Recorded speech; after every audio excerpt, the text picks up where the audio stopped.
The beginning of the journey, there was a little spider named Itsy.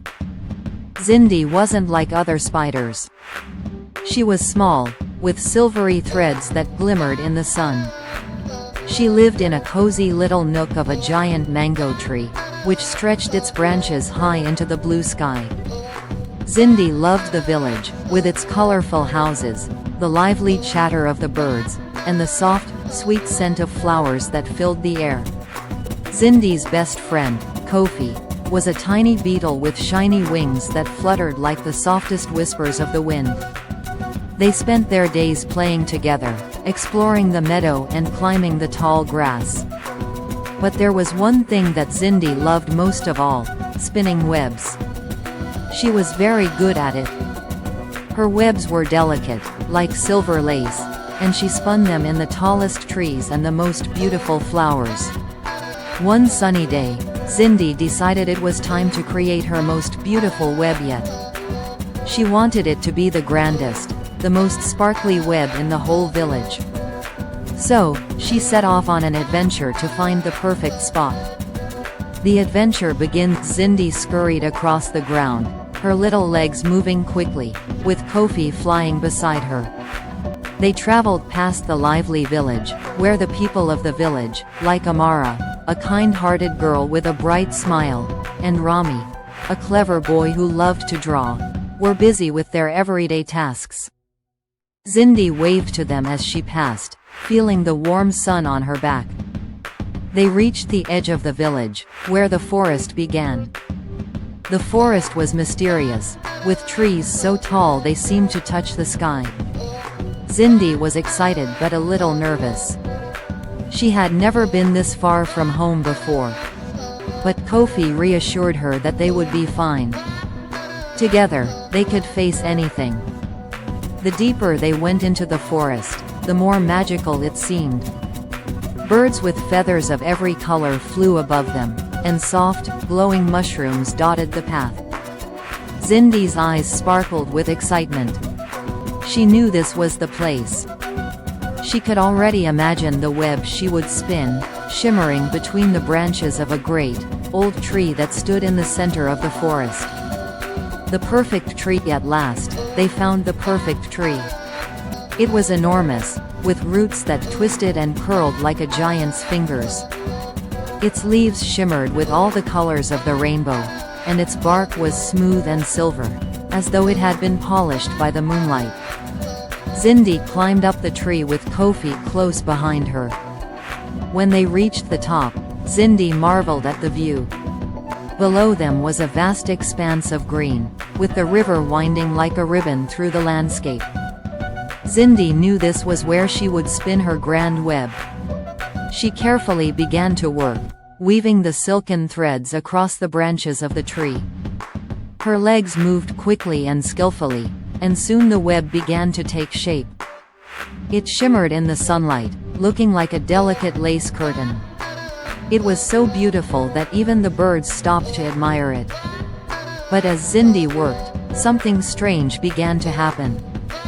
Dark clouds gathered in the sky, and the wind began to howl. Itsy stopped and looked around.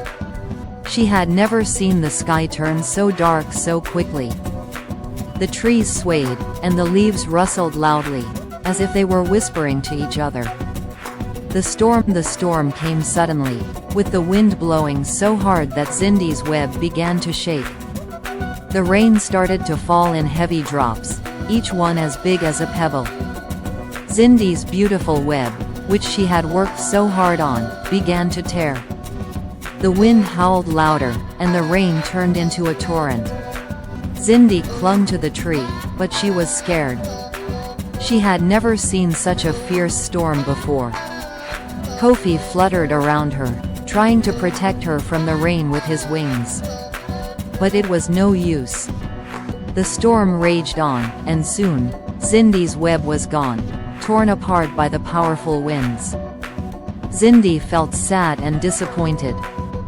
She had worked so hard, and now it was all ruined. She curled up in a little ball, feeling defeated. The small steps to hope. Just as Itsy was about to give up, she heard a soft voice calling her name. It was Amara, the kind-hearted girl from the village, and she had come looking for Zindi. Amara had been worried when she noticed the storm and saw that Zindi had not returned home. She knew that Zindi loved to create webs, so she had followed the path to find her. Amara reached up and gently lifted Zindi from the tree, cradling her in her hands. "Don't worry, little one," Amara said softly. "Sometimes, things don't go the way we plan, but that doesn't mean we should give up." Zindi looked at Amara, her heart heavy. "But my web, it's all gone," she said sadly. Amara smiled. "The storm may have blown it away, but that doesn't mean you can't build another one. You are strong, Zindi, and you can create something even more beautiful next time." Zindi blinked, feeling a small spark of hope. Amara was right.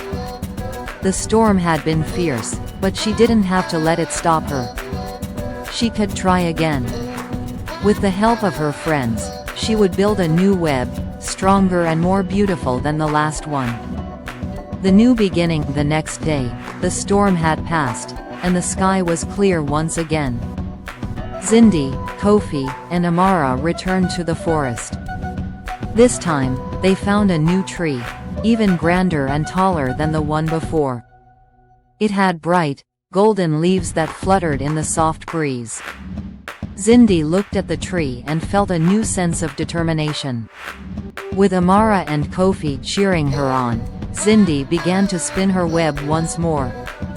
This time, she took her time, weaving each thread carefully. Her legs moved with grace, and her heart swelled with hope. As the sun began to set, her web sparkled in the fading light, more beautiful than ever before. When Zindi finished, she stepped back to admire her work.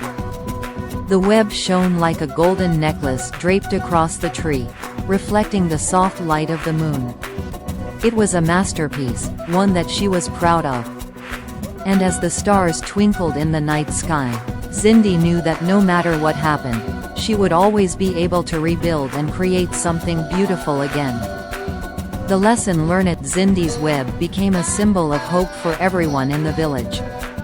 Whenever someone faced a challenge or a setback, they would look up at the shining web in the forest and remember Zindi's story. They learned that no matter how many times life knocked them down, they could always pick themselves up and try again. Zindi had learned an important lesson, that the storms in life may tear things down, but they also give us the chance to rebuild, stronger and wiser than before. She was no longer afraid of the challenges that came her way. With her friends by her side and a heart full of hope, Zindi knew she could face anything. Conclusion: from that day on, Zindi continued to spin her beautiful webs, each one more stunning than the last. And every time she finished, she would look around at her friends and smile, knowing that together, they could face anything. Zindi's story spread far and wide, reminding everyone that even when things don't go as planned, there is always a new beginning waiting for those who have the courage to try again. The end.